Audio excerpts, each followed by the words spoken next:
wujuduhu ka adamihi, adanya itu kayak nggak ada gitu. Begitu. Jadi ajaran-ajaran seperti itu, filosofi-filosofi seperti itu di Sunda sudah ada. Nah, Ajarannya seperti itu masyarakat Sunda itu. Jadi Tuhan itu tidak tersimbolkan.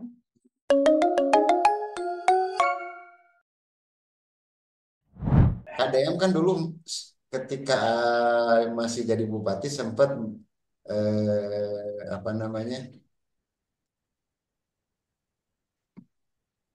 terlontar ucapan gitu kan bahwa Hmm. Sunda itu sudah Islam sebelum Islam masuk gitu. Itu gimana itu? Ya ya, apa ya, Kang Deddy Mulyadi ini kan Apa apa ada ya. di kalangan budaya Islam sendiri eh, beranggapan bahwa seperti itu gitu? Ada. Ya sebenarnya sebenarnya apa ya, Kang Deddy ini kan saya ingin menyoroti dulu tentang bagaimana pola komunikasi Kang Deddy ya sebagai seorang tokoh gitu kan. Bahwa Kang Deddy ini menunjukkan dirinya, beliau adalah orang yang cerdas, orang yang berilmu gitu kan, orang yang banyak sekali data-data pengetahuan beliau gitu loh. Sehingga beliau mampu mempolarisasi, merumuskan narasi-narasi yang harus dikeluarkan, yang harus dilontarkan gitu ke publik itu gitu, bahwa seperti apa gitu. Ya kalau seandainya kita cerna secara common sense, secara sederhana oleh kita gitu ya, memang yang saya pahami dengan narasi seperti itu bahwa Kang Deddy ingin ingin me, ingin menunjukkan kepada kita bahwa apa sih gitu, ajaran agama dengan ajaran Sunda yang berbeda itu yang mana kan begitu. Nah, gitu. Tapi Kemungkinan kan menurut menurut menurut Kang Dim itu ada nggak yang bertentangan dengan Islam? kemungkinan kemungkinan kalau saya harus sok tahu gitu Kang, Hmm? eh, yang saya tahu ajaran Sunda itu kan berbicara tentang keyakinan itu berujung kepada Sang Hyang Kersa yang tidak berwujud, yang manunggaling gitu kan. Dalam arti bahwa ajaran ajaran keyakinan Sunda ini itu kayak mirip Kang, persis kayak ajaran agama gitu yang tidak mempersonifikasi Tuhan, ya kan, tidak menyimbolkan Tuhan dengan dan dari data-data artefak juga Kang, kayak semacam candi-candi misalkan begitu kan.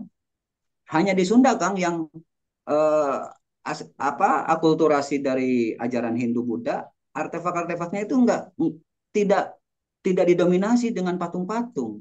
Jadi kayak Dewa Brahma Siwa itu hanya batu aja itu yang kemarin ketemu sama Mbah Anton Carlian itu di Galung, di mana itu, di Galunggung apa di mana gitu kan. Eh, di, Itu kan di batu nisan, itu batu nisan. itu kan tempat peribadatannya orang apa zaman dulu gitu kan Kang, dan Ah, itu ternyata itu mirip dengan candi-candi yang ada di Jawa, ya kan.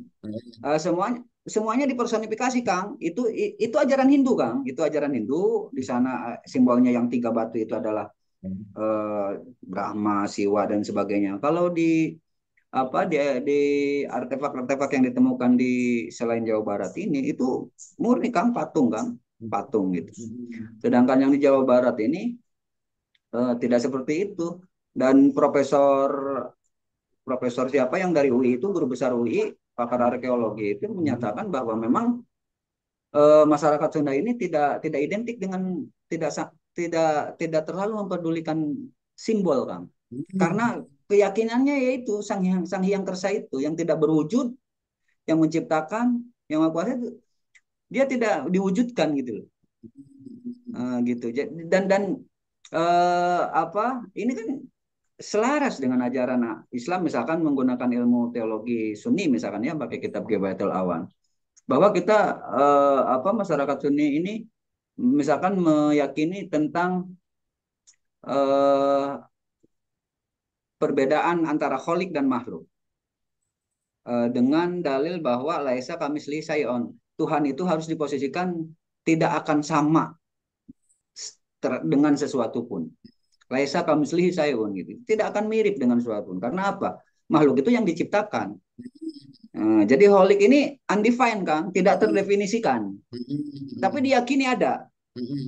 Tapi bagaimana bentuknya, bagaimana kondisinya apa? Kita limitation, ada keterbatasan untuk memahami karena kita yang diciptakan masalahnya begitu kan. Gitu.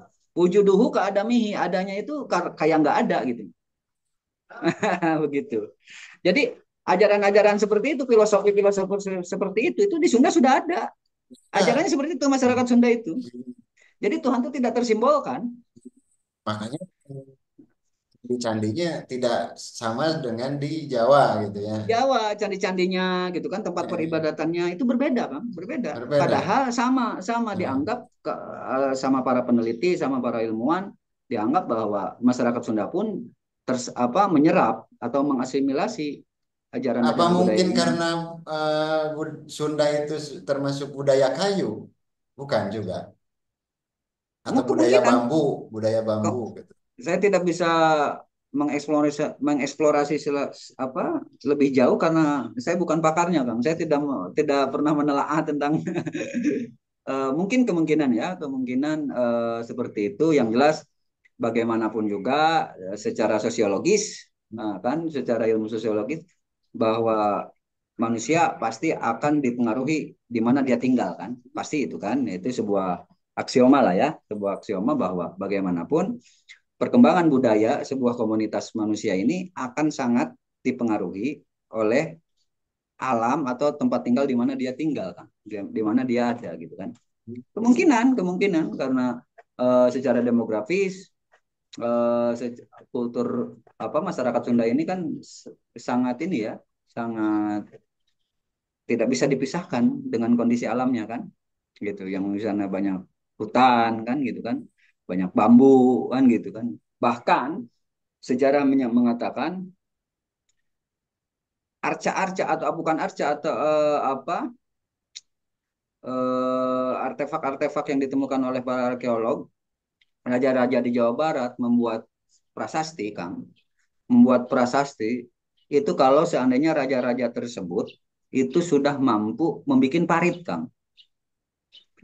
Membuat parit gitu. Jadi kayak Tarumanegara ya kan, oh, kayak Pajajaran dan sebagainya. Kalau mau bikin prasasti bahwa di sini sudah dibangun parit, di sini sudah dibangun parit gitu prasestinya gitu. Jadi kental sekali gitu. Dan itu dianggap sebuah kesuksesan seorang pemimpin, seorang raja pada waktu itu dalam mengelola rakyatnya gitu. Kalau ada pembahasan Manggu yang keliru, jangan lupa untuk kasih koreksi, kritik, dan saran di kolom komentar ya. Dan sampai jumpa lagi di video selanjutnya.